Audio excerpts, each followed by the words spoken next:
Knudsen? Mr. Tursky. This is Two Guys Talking Golf. It is. Back again. TG2. I think we're officially shortening it to TG2, right? Yeah. I mean, it's like one of those things where just nobody wants to say the full name. It's just TG2. I really like saying the full name in the intro, though. Oh, yeah. Because you're a classy guy. You like to keep things classy. Right. And, this is a classy show. So, yeah, of course. That's the first time you ever called me a classy guy. I appreciate that. Hey, you know what? You're older. You've matured a little bit. Definitely classy. Don't call me over the hill. I'm over the hill. Don't worry about that. I'm definitely over the hill. My back's feeling it from shoveling snow today, so I'm definitely the one who's over the hill. Well, there's no snow in Scottsdale, so my back's feeling great. And there was no snow out at the ever gorgeous Pebble Beach. Huh? I don't know though. It gets pretty cold up there, right? Dude, and I haven't seen. I didn't watch today. Unfortunately, I was just busy. But they can get some wind going, and some wind gets going there, and it can get a little chilly. Even without the wind, like I got the hoodie up, like the beanies are out. I'm telling you, these guys they dress light, so it kind of looks like it's warmer than it is, but it's pretty cold out there. Yeah, but also you've got that like thin Scottsdale blood. It's true. It doesn't handle anything, anything under 70 anymore. So let's just be honest. You're kind of like a retired guy. It's true. I'm not Detroit anymore. I'm super soft now. Definitely, you've gone the other way. But there was a moment out at Pebble Beach. I'm walking down the 18th hole because I wanted to get a little photo of the 18th tee shot. It's one of the most beautiful tee shots in golf, and I want to throw a little something on Instagram. And I'm standing on the tee on 18, and I kind of just do like a 360. I look around at the view, and I'm like, man, I got the best job in the world. I'm currently standing on the 18th hole at Pebble Beach. The view is just absolutely incredible. The skies are blue, and I'm like, I got it. I got the life right now. This is it. Dude, I couldn't feel my hands, of course, because it was freezing cold. But it is just such a beautiful place. I mean, my God. I've never been there, but the funny thing is I've got some of my wife's family who aren't even big golfers, but they went out there for vacation in that area. And I guess back years ago, they used to actually let you like walk out onto the course. Yeah. Like if you weren't playing golf, you could just walk out and check it out and take pictures or whatever. And she has some aunts and uncles who, like I said, they don't golf. They're not golfers, and they're like, that place is absolutely unbelievably beautiful. They're like, that has to be one of the most beautiful courses in the world. Yeah, there's just something about it. They have no reference. It takes your breath away. It's really, you get the same feeling at Augusta. I don't want to compare Pebble and Augusta. I know that's like borderline blasphemy, but whatever. Still, it's just like you get that feeling out there. Now, do I think Spyglass is a better course? We can have that conversation another day. I think there's a lot of people who would agree with you. I don't think you're in the minority in that saying. I've unfortunately never played either, so I can't make a comparison. When I go out, when I've been fortunate enough to be out west, I have not been golfing in that area. So unfortunately, I've got no experience playing out near Pebble or anything like that. I just think it's kind of a bummer. I don't want to rip on Pebble Beach. It's a great course. It's really beautiful. I just think the layout leaves a little bit to be desired on some of the holes, especially the ones away from the ocean. And then Spyglass, like, you have a lot of the similar views. I mean, it's Monterey Peninsula. It's beautiful. Yeah. And then kind of on those like inland holes, it reminds me a lot of Augusta. Really? Yeah. Even though, I mean, is it just like layout in terms of Augusta? Because I mean, that place can get some nasty rough. They can grow it out.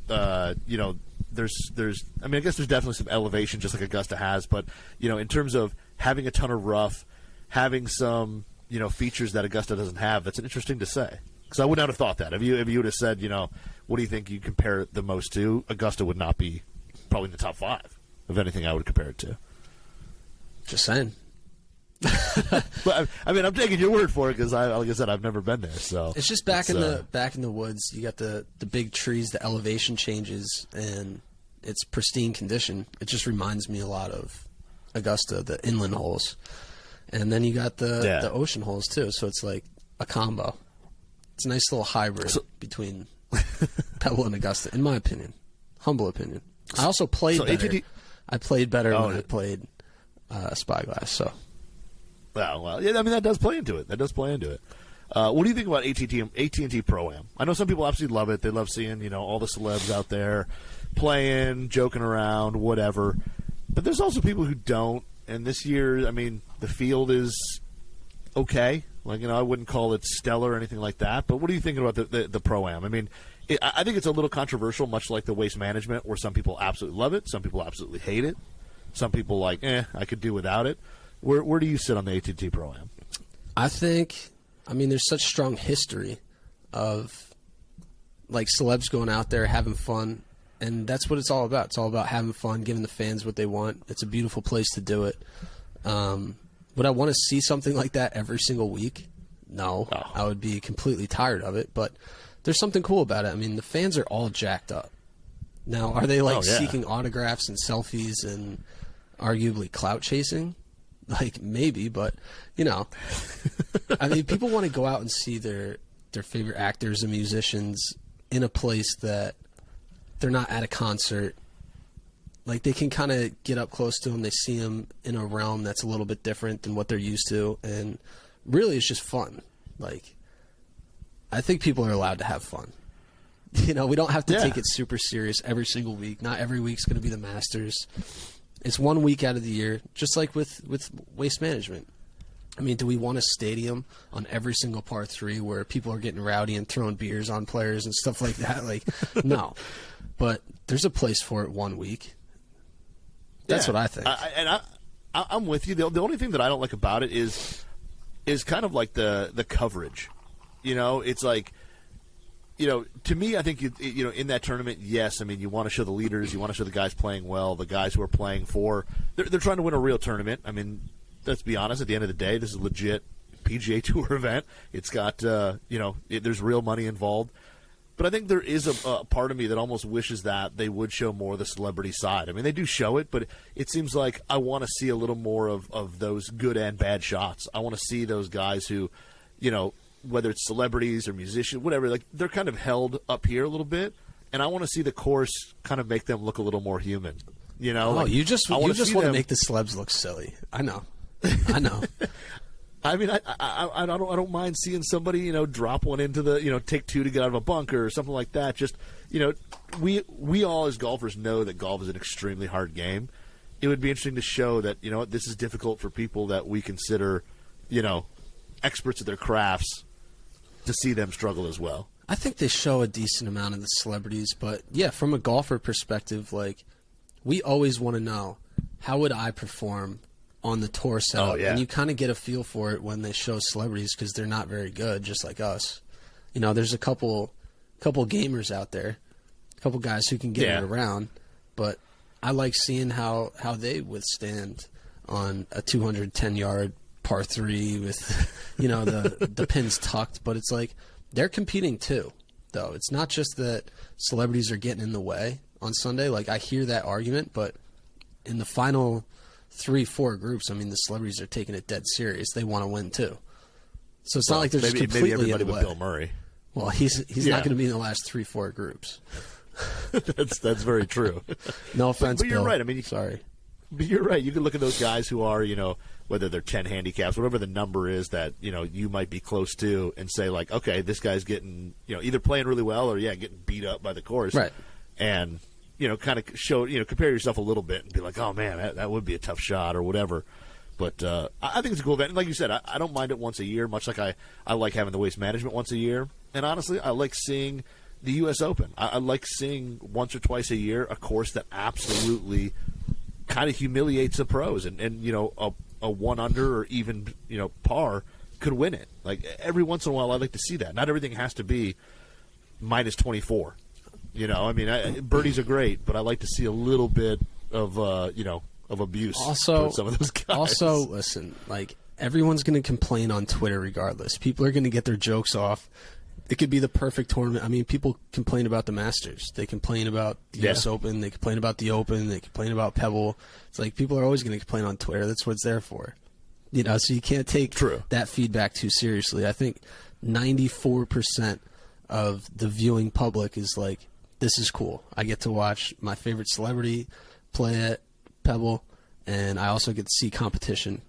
And it's kind of it's cool seeing the dichotomy between them. I think most people are just happy to see Pebble on TV because it's beautiful, and it is. That's true. It is. It films very well. It does. It's one of the many courses that the PGA Tour plays where it actually films extremely well. So, in terms of, so we're talking about viewing the guy that like is most similar to your handicap. Right? Yeah. Like in an amateur sense. I would say I would compare myself most to Jake Owen. Okay? Really? Country singer. You're gonna show up in some of those pants that he wore? I didn't say fashion. I didn't say fashion sense. That's funny though. So we got a nice in-hand look at Jake Owen's bag. It's pretty fire. Now this is why I'm bringing this up though. I don't know if I'm like a 2, a 3, a 4. I'm somewhere in that realm, and I think that's where he is. Like after watching him hit balls and stuff like that, I don't think he's a +3, and I don't think he's an 8. Like, no, they might show a couple shots on TV where he hits it a little squirrely, but if I'm on TV for 72 holes in a row, I'm gonna do some stuff that makes me not look like a 3 too. But I think that's right around his realm. Now, I was looking through his bag. He does something that I would not do. I think I have a little more self-awareness that I don't hit the center of the face every time. He's got the Rev 33s, the Ricky Fowler Rev 33s in the bag. Oh, my God. Those are small, Knudsen. They're tiny. Like, they're super tiny. And no offset. Like, none. It's borderline onset. They're extremely short heel to toe. I've heard some people in the forums say like they're forgiving for a blade. And there's always that guy who always says something's forgiving for a blade, but those are, I mean, other than maybe some Mura product, there's not too many blades smaller. There's no face. There's nowhere to hit the ball. If you miss on the heel or toe, it's not going anywhere. Like I know they're forgiving. I know they have some tungsten. They got some magic, some technology, but just straight up, the heads are really small and there's no offset.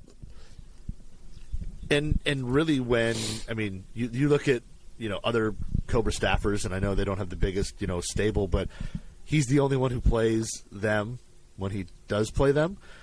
No one, Bryson plays a bigger cavity. Most of the guys that I've seen play Cobra irons have played at least like the Forge CB, and if no one else is playing them, I don't know if you need to. But they do look pretty sweet. Man, they look good in the bag. I think there is that bag appeal effect because they have the copper finish on there too, and it's just like I know Ricky's his boy. I know he's a Cobra guy, and I understand. Like Jake, I understand.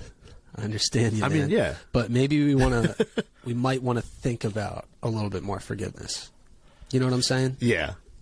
I agree. I think moving to and like you said, if you even if you scratch, say scratch, I still think they're still punching above his weight class a little bit, and moving to something else, because the King Tour MIM, which I played a decent amount with, it's still an extremely soft feeling iron. You can definitely work the ball, you can flight it down, you can hit all the shots you need to hit.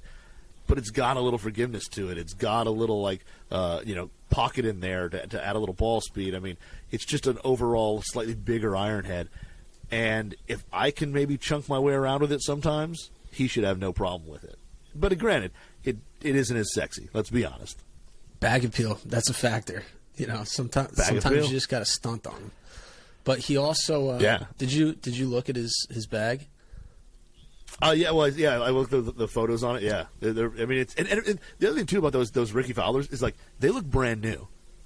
Like they don't have a bunch of bag chatter. They're not like beat up. Whatever. It looks like he just got them and put them in the bag. Like it's a brand new set. That's either a really good sign or a really bad sign.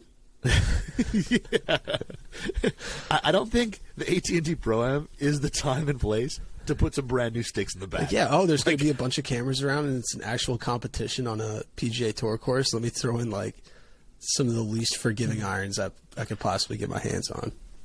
That I've never hit. Yeah, that I've never just hit. Toss them in. Or they're just like an updated set, and he's been playing those irons forever. And he was just at the Pro Am, Cobra Truck's there, and he's just like, hey, let me get some backups. Oh, how cool would that be? A guy like Jake Owen probably gets whatever he wants, but to roll in and probably get that tour, level experience where he could just walk in and be like, yo, guys, I was hitting this wedge. Do you think you could just take a little off that, trailing edge? I just want to open it up a little bit. It's a tight lie. Just take a little bit off that trailing edge for me. Would you mind? Just do that for me. Oh my God! And the guy's like, yeah, like, whatever. Well, I'm pretty sure he's like a brand ambassador for Cobra. Yeah. And he probably doesn't have like access to the tour truck all the time. I mean, I'm sure he could pull up on their Carlsbad headquarters and be like, I need stuff. But, the tour truck's a little different. They'll pay you a little extra attention, and he's in the field, so it's like, yeah, I'm going to be on camera. They're going to show me I'm Jake Owen. Like, let me get some new sticks. Yeah. He's like, look at these outfits. You don't think I'm going to be on TV? Look at these pants. Look at these joggers. Ben Shulman, look at these pants. Let me get that new grind on the wedge. But did you see his Scotty? The Scott. I mean, so here's the other question with the Scotty. Like, Jake Owen definitely has the means to go out and purchase anything he wants. There is not a golf club out there that he couldn't put in his bag and not even think twice about it. Do you think Scotty gave that to him, like he requested that? Or was that something that he saw online? No. Dude, he was playing around with Ricky Fowler. And he probably picked up Ricky's putter, and he's like, man, I need one. And Rick's like, dude, I got you. And he texted Scotty on the spot like, hey, I got this buddy. He won a couple Grammys. You may or may not know him. I don't know if Scotty listens to country music or not. But you got to hook him up. There are people in this event who are not celebrities. Well, I guess they're celebrities in their own right. They're celebrities in the golf world. They're professional golfers, is the point. Okay? They're PGA Tour players. We have PGA Tour players in the field. This PGA Tour player has not been in the field in about 6 years, but he popped up at the event this week. There was a Ryuji Imada sighting. It's so funny because, I thought the guy, retired, whatever. Like you said, haven't heard of his name, anything in forever. I pretty much probably figured he was playing on, some tour over in, Japan or Asia somewhere, and he was just doing his thing. And I guess he hasn't been really working on his game as closely as we all thought, huh? He has not really been playing much golf. He did play in the Zozo last year over in Japan. It didn't go great. I think he finished at 17 over through 2 rounds. Yeah, not great. But I think he's largely not retired, but he's kind of just put golf aside. So I see him walking up on the range. I'm like, is that Ryuji Imada? And everyone, caddies, players, volunteers, they're all like, dude, welcome back. Oh my God, I can't believe you're here. Whatever. And he's all smiles, super fired up to be there. I take a look in his bag, and I'm just like, oh my God. Just pure fire. Just fire. Pure fire. He's also carrying 19 drivers in fairway woods. He's ready to lock in on some testing. And he takes the putter cover off, and he reveals a Titleist bullseye that he played for his whole career. So I'm like, all right, I got to talk to him. I got to see what's going on here. So I did a little, I asked him, I was like, hey man, are you going to have any time? He's like, I got time right now. He was literally hitting balls. And I was like, okay. Are we going to do it while you're hitting balls? He's like, yeah. Just reel off some questions. I was like, all right, cool. So Ryuji Imada is just hitting range balls, and I'm interviewing. People are coming up to him while we're doing the interview, just giving him hugs. Straight up, everyone was so happy to see this guy, and he was just happy to be there. But yeah, so he's basically taken the last 6 years off. I'm like, what have you been doing in the meantime? He's like, I wake up, I take my daughter to school, I wait, I pick my daughter up from school, then I take my daughter to her after school activities, and then by then it's about time to sleep. And then that's it. And then I was like, how's your game? He's like, we're not talking about that. He's like, if I make a couple birdies out here, I'm gonna be happy. Oh, I was like, man, Ryuji, he's back, baby. But I did also ask him some gear questions, as I know you all want to hear. Yes. So the bullseye, I don't think he's ever really even considered taking it out of the bag. I guess he has that one and another similar version, which he said was even older, but he picked up the bullseye just on a putting green at a tour event like 15 years ago. He was like, yep, this is the one. And he's basically been rocking with that ever since. Such a cool putter. Oh my God. I mean, let's put it this way. I've never loved the style. Like my grandfather in his basement, on his little like putting green that he had a couple like old bullseye style putters. I never liked the look. Looking at it, it still doesn't fit my eye. No. But he's got a tour dot on the face over in the heel, a tour dot directly behind the hosel on the back, and then it's got a flange that comes out to make the sole wider. And I want to say, does it?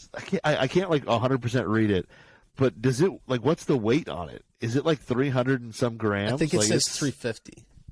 No way, is that heavy? Holy crap. I thought it said 350, but now that I'm saying it out loud, that sounds heavy. It might be 350, but that thing is. I mean, it's rusty because it's just raw, but it's in great shape. For as old as it is, it doesn't have a lot of like bag chatter and dings to it. It's actually in fairly good shape. I just pulled up the picture. Let me see.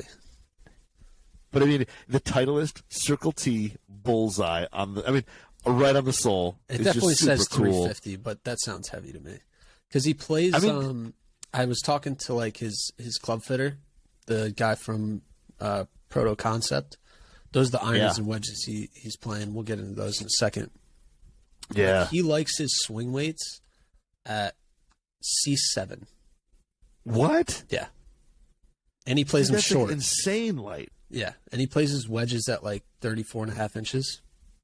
Wow. So they're short and light. Well, they got to be. I mean, geez, going that short. Holy smokes.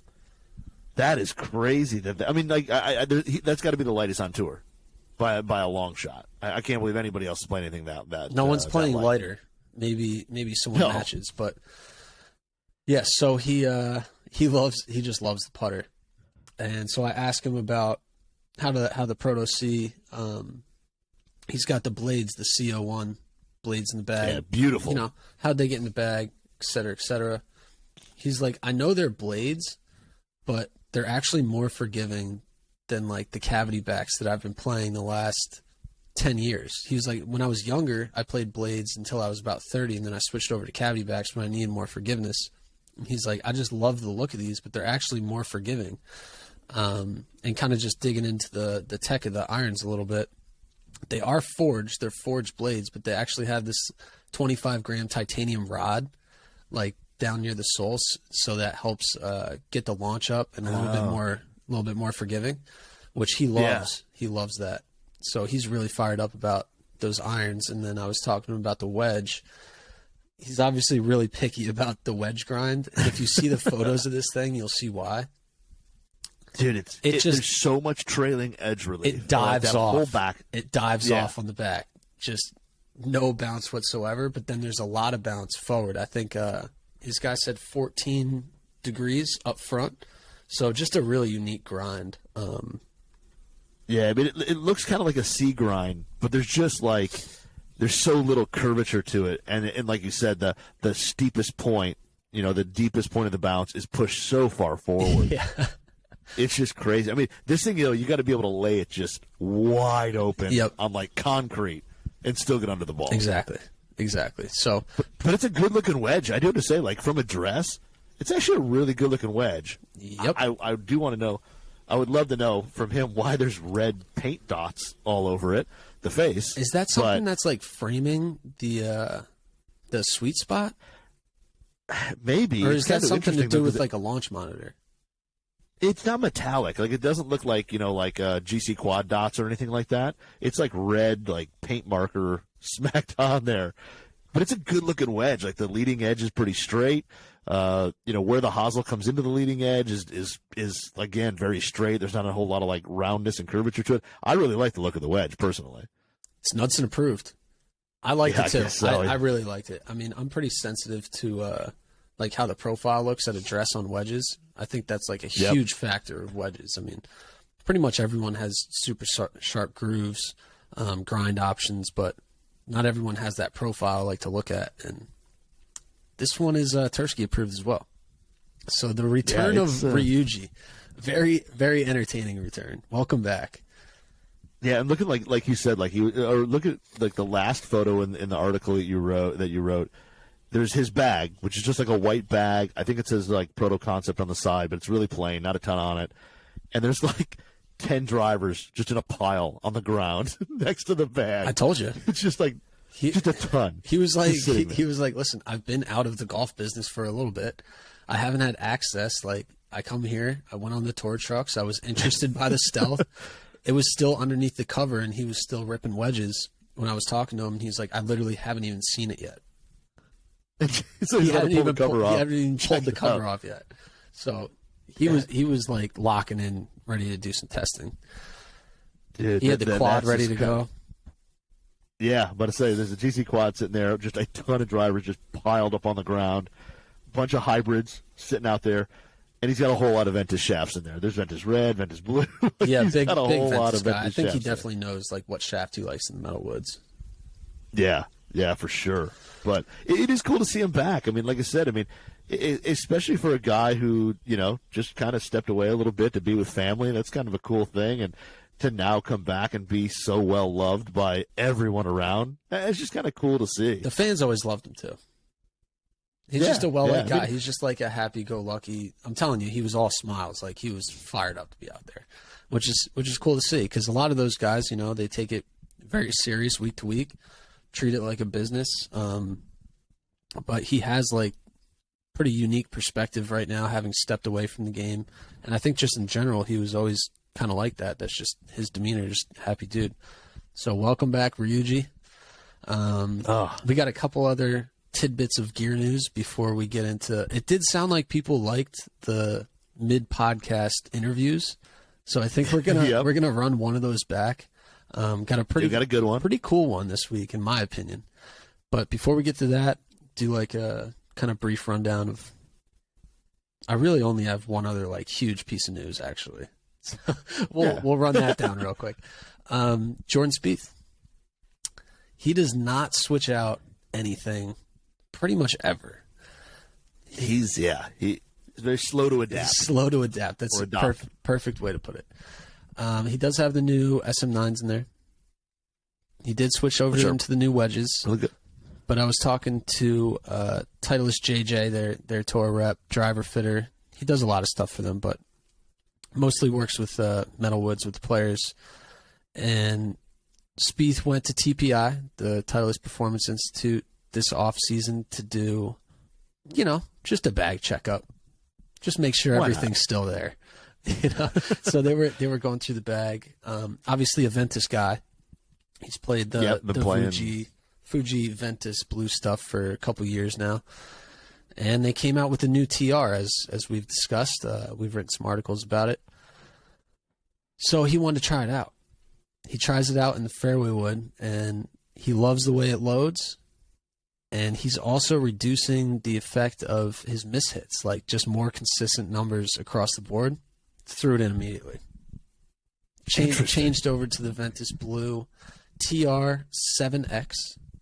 Still in the TS2 head though, so he didn't do a head change. I think they changed around some internal weight just to make sure that spin stays up a little bit, because I think that TR is a little bit lower spinning than the original blue. But he likes the feel of it and he likes the performance of it, so do a little internal weighting adjustment and right in the bag, easy money. Yeah, I mean I can see that. I mean, like I said, you and I both hit the TR and.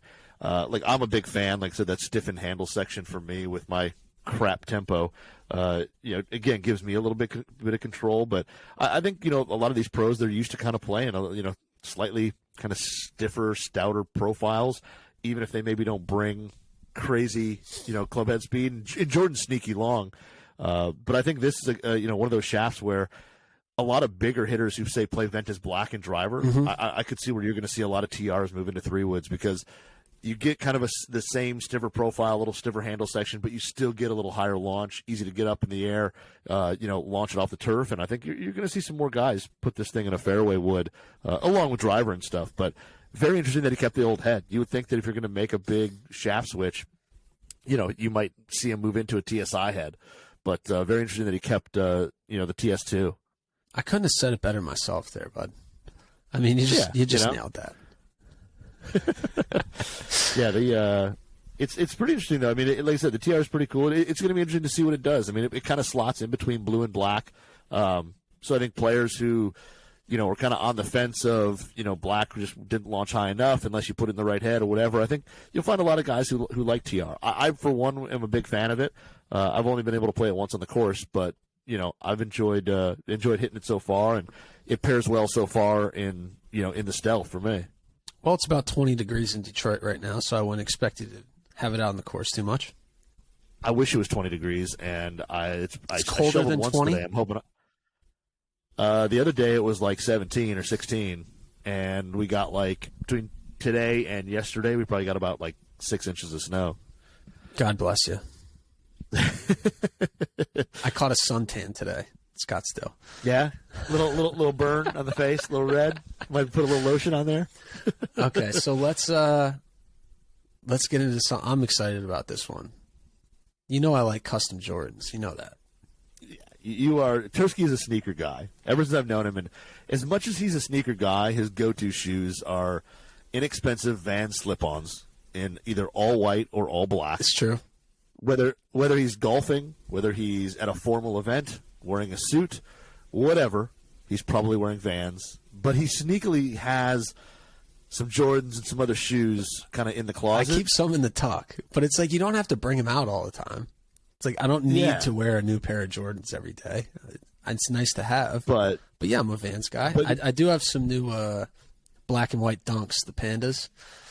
Yeah, I've been rocking those a little bit, I remember seeing those on, yep. But Tursky's a sneaky shoe guy. So as much as he doesn't necessarily wear the latest and greatest, he does have an affection for them.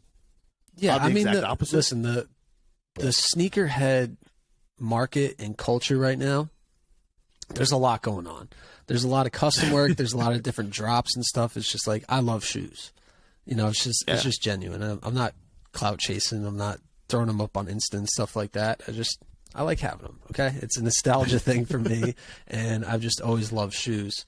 I don't always love the golf version of Jordans.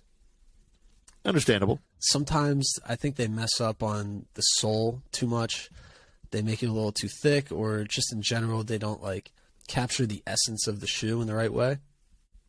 The Jordan 11s are an exception, I would say. I really like the 11s, and I look over at Ryan Palmer. He's on the putting green at Pebble.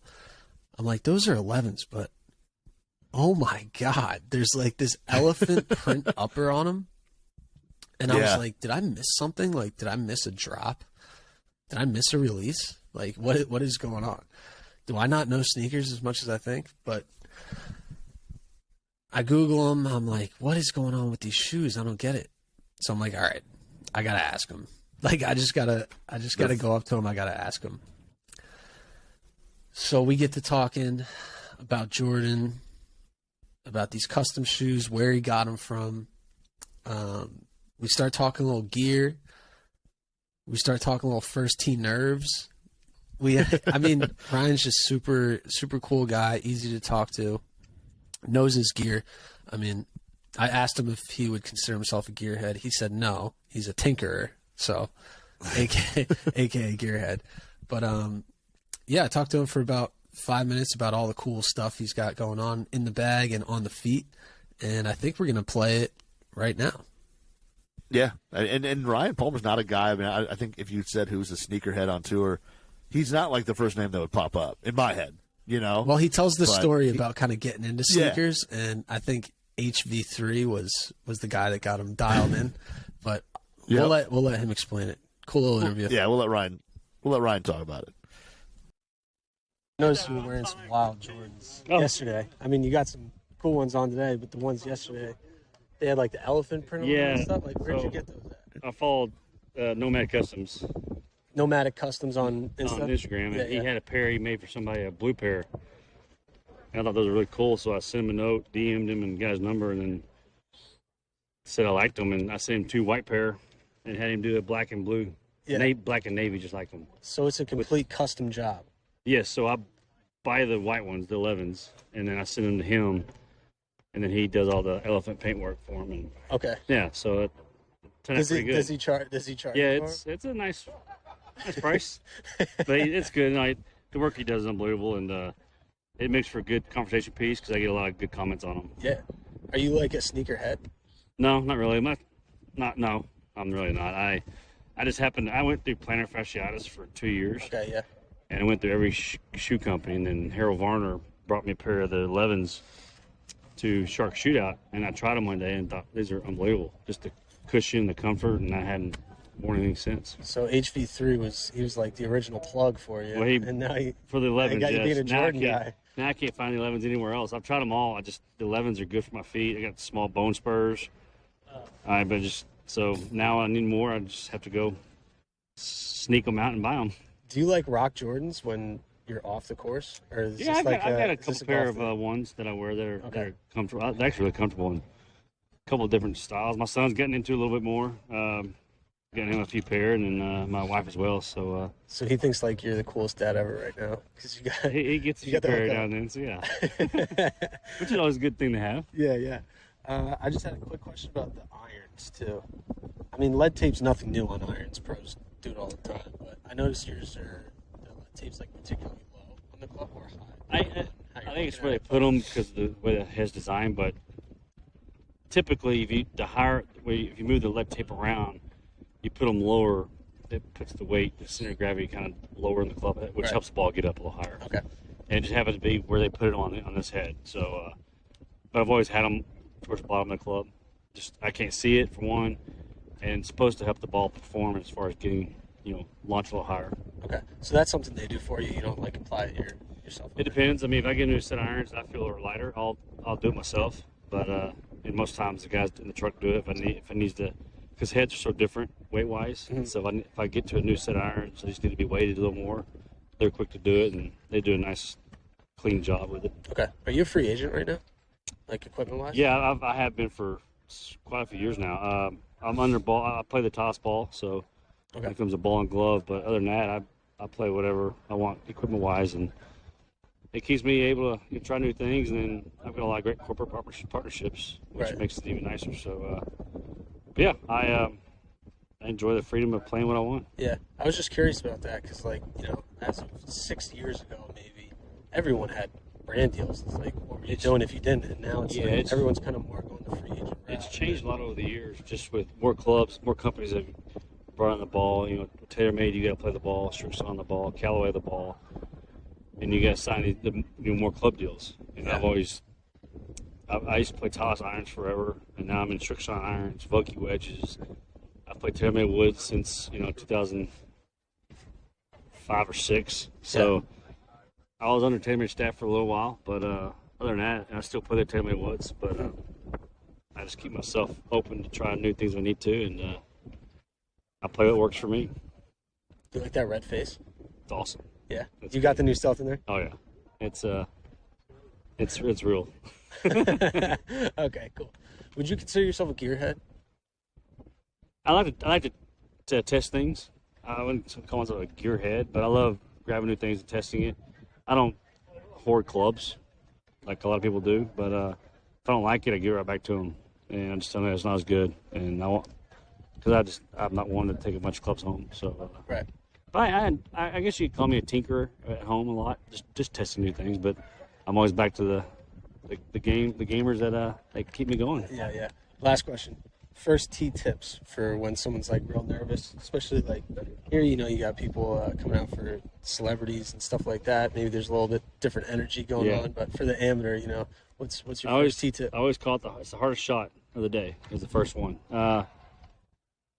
Just try not to put too much into it. Relax, and the first shot's always the hardest. I always say, just the probably the best thing for an amateur to do is give the driver and hit as hard as you can and get it out of the way. Love that. People are gonna love to hear that. Yeah.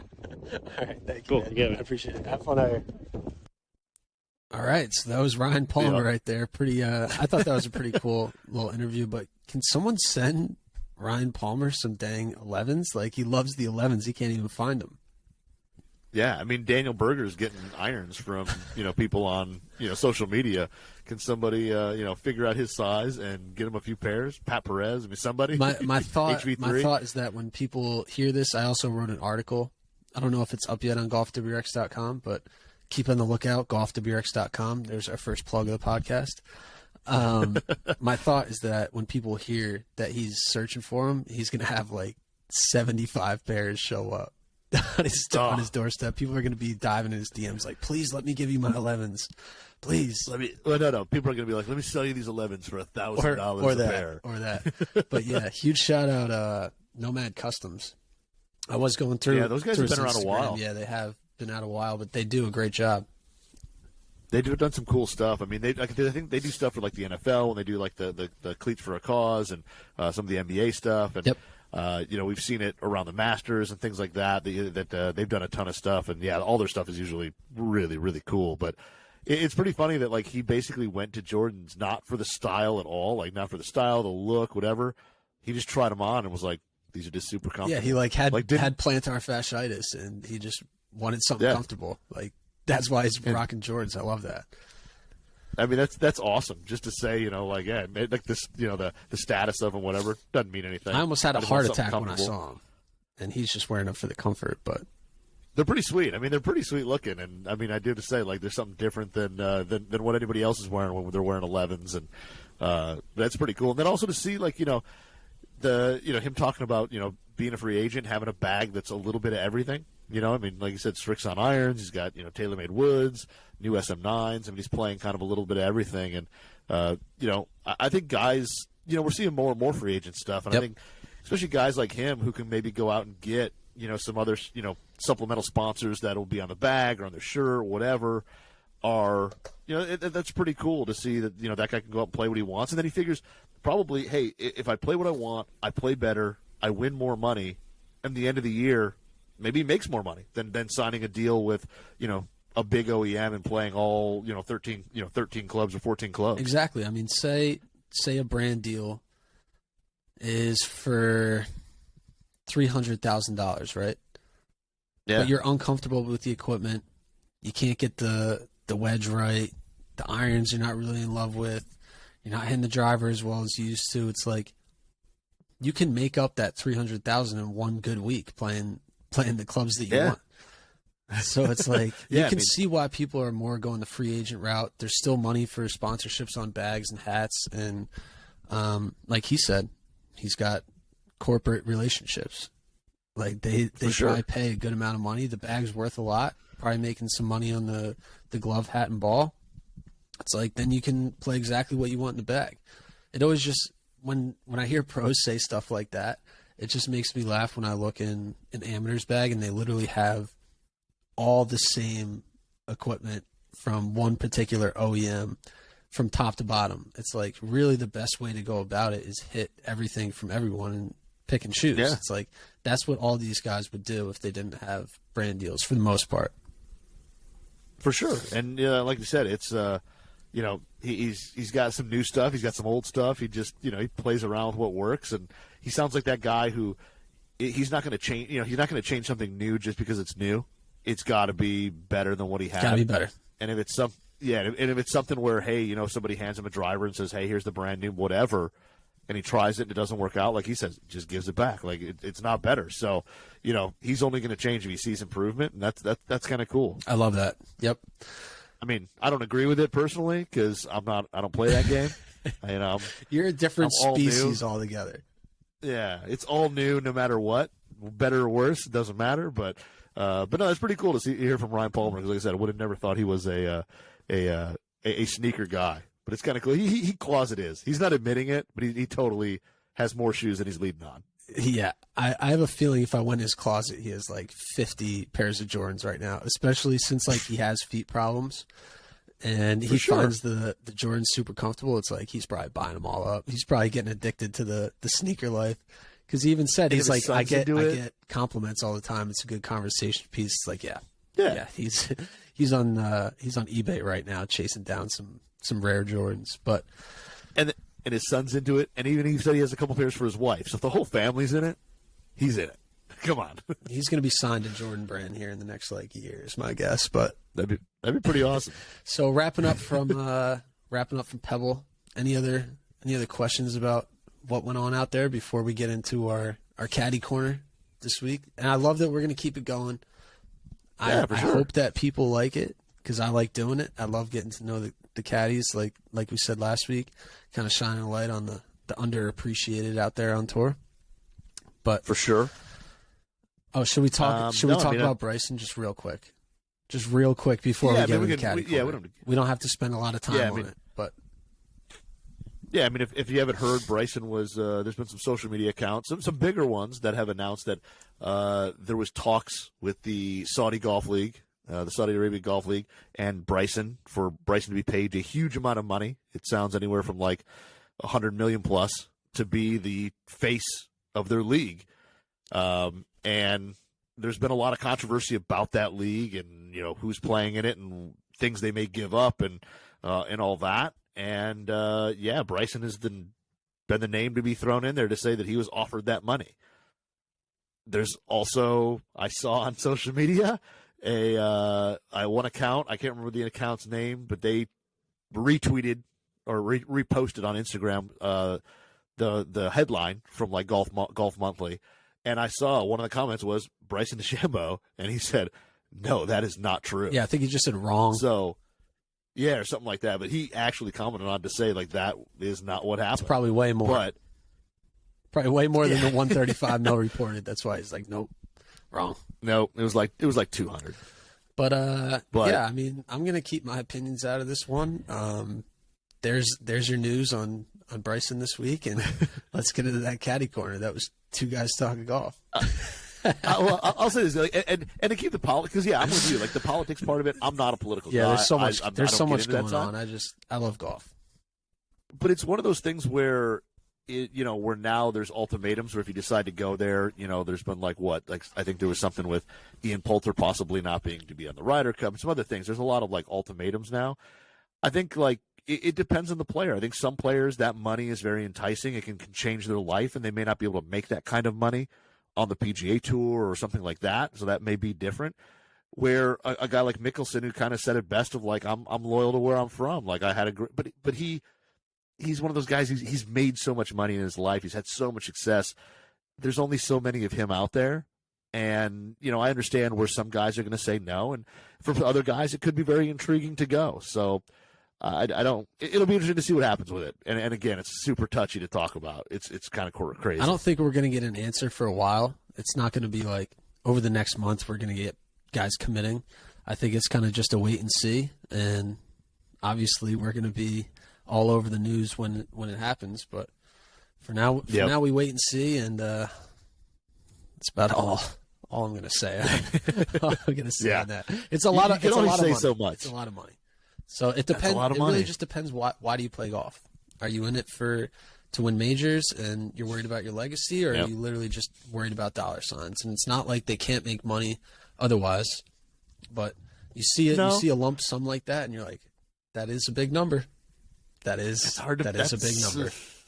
That's hard to walk away from. I mean, I would be tempted. Let's put it that way. I'd think about it. I might talk to my wife about it. Like, listen, babe. There's an offer out there. All right, Knudsen. Well, we talked about it. Okay, let's get out of here before we get in any trouble. That's right. Yeah, who do we got in caddy corner this week? We got Gerald Cable. He is Kevin Chappell's caddy. Super cool dude. He's definitely caddied for a bunch of different names. I'll let him kind of talk about that because we did talk about that a bit. But really funny dude. I think you guys are going to enjoy this one. Thanks for listening. That was two guys talking golf. All right, so easy one to start. What's your name Who do you caddy for, and who else have you caddied for throughout the years? All right, my name's Gerald Cable. I caddy for Kevin Chappell now. I've caddied for Steve Marino, Chris Kirk, Morgan Hoffman, Heath Slocum, Matt Every. Probably forgetting a few, but those are all around the block. Yeah. Oh yeah, I've been around. How'd you end up being a caddy on the PGA Tour, and what's kind of been like your career progression like before caddying? So I played for 7 years professionally. Got to play in some tour events. Hurt my back. Was a club pro for a couple years working down in South Florida, and Steve Marino called me. He was having a few issues, just asked me to come out for a few weeks, and then it turned into like 14 years. So that's basically how it started. Never know where life's going to take you. That's right. What's the best restaurant where you go and it's like, I can't wait for that event so I can go there to eat? That's a great question. I'm more of a dive bar guy. Nothing wrong with that. Yeah. Best restaurant. Yeah, I'm not like too high class, so I can't even give you one. Like I said, I'm more of a dive bar guy. So like I find a nice bar with shuffleboard in it, and that's where I head. Hell yeah. Yeah. What's your favorite sport aside from golf, and who are some like your favorite teams, players? Yeah, so I'm a DC guy. I grew up in the DC area, so I'm a football team fan. I root for the Virginia Cavaliers in college sports, and I'm really into obviously the playoffs football right now. I mean, it's tough to beat last weekend. Yeah, that was pretty amazing. But sports in general, I love following them. Okay. So, what's on your music playlist right now? Man, I've got everything. I've got two little girls, 3 and a 1-year-old. So, I've got some, different kids songs. I've got they love some of the kind of the teeny bopper shit like NSYNC and stuff like that. I got them. My sisters used to play them, so I've gotten them into that. And then I can go with pretty much anything. Let's see, what was I listening to? I was listening to like some Haste the Day, some screaming on the way in. Okay. Yeah, getting you all fired up. Oh yeah. But yeah, I do it all. What's been your most important lesson that you've learned along the way about caddying? So it's crazy. You learn so much. Obviously, like when you play, for me, it was hard to learn a lot of stuff. When you caddy, you really see a lot more. Mm-hmm. So it's been really valuable in that way. Just kind of seeing. I don't know how to kind of put it, but it's like you don't really realize it when you're playing, but you can see it in some of the players, so you can kind of maybe give them some decent advice on maybe mental stuff, or when they're getting a little too quick, or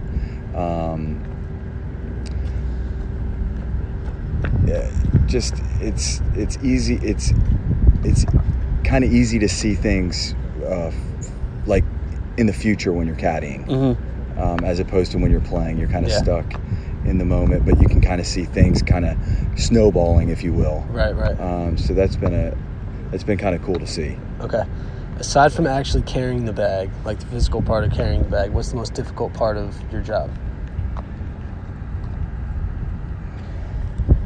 Man, there's not many tough things. I mean, you get to see this type of stuff almost every week. Yeah. I mean, there's not many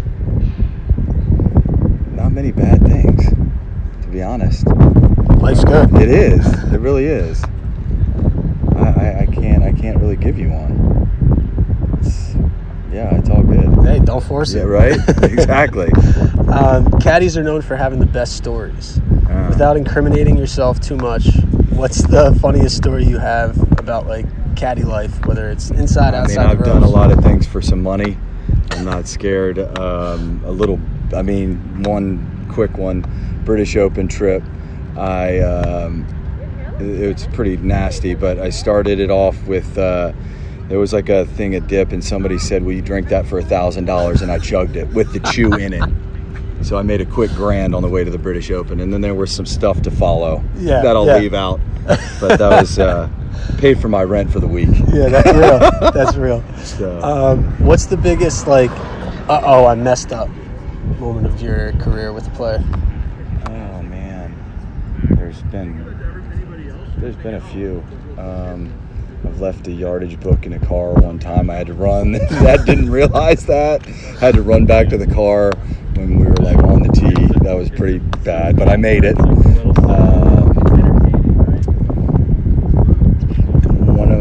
One of the guys I caddy for, all he wants is waters, and he was leading a tournament, ended up winning it.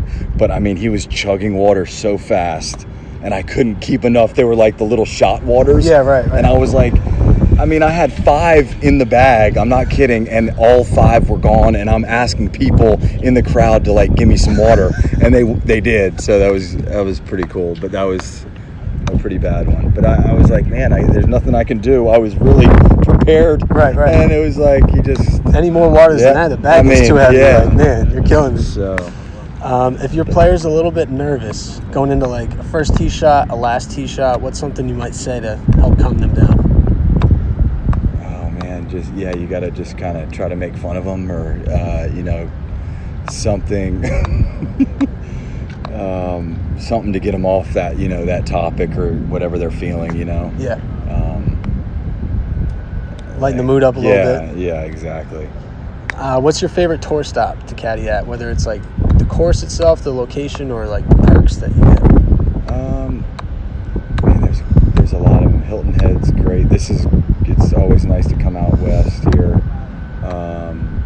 Charlotte's pretty cool. Obviously, like course-wise, it's always nice to get to the Masters. That place is so pure. Yep. That means your player's playing well too. Yeah. But there's so many. It's hard to pick one. Yeah. There's not too many bad ones. No, there's really not. Yeah. All right, last question here. Based on working so closely with tour players throughout the years, what advice might you have for amateur golfers trying to improve their games?